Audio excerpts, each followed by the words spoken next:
Hello, I'm Antonio Neves, and this is 3-Minute Ad Age. Nancy Hill marked her first anniversary as CEO of the 4As at last week's leadership conference in San Francisco. And in her opening remarks, she made clear that she was not happy with what she characterized as the country's core of incessantly negative adverbloggers. She emphasized the 4A's new policy of aggressive two-way communication with industry critics. And she held out an olive branch, of sorts, to the bloggers who routinely savage both the 4As and the advertising agency business in general.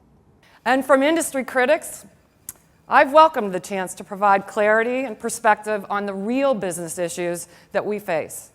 It's been important to me that the 4As take our critics head on, whether they're activists, journalists, or bloggers, rather than sit back and just take the pot shots. And so, we've actively opened up the lines of communication on this front, making it a two-way conversation rather than one that fosters gossip and rumors.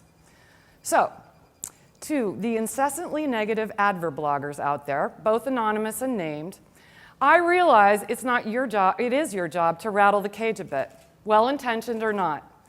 But I challenge the central premise of at least one blogging provocateur's claim that all big agencies are dumb, or that the 4A's leadership conference is, as it was so colorfully put in a recent blog post, simply an expensive wank fest.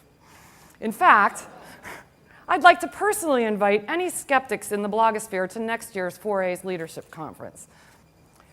It doesn't help much, though, that in a recent Harris survey, 66% of consumers said advertising agencies have at least some responsibility for the current economic crisis that we're in because we, advertising professionals, caused people to buy things they couldn't afford.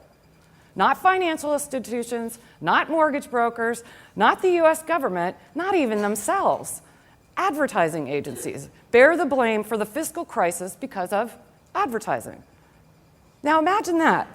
Advertising agencies causing the crippling of the economy because we stimulate consumer desire and consumer demand. Who says advertising doesn't work?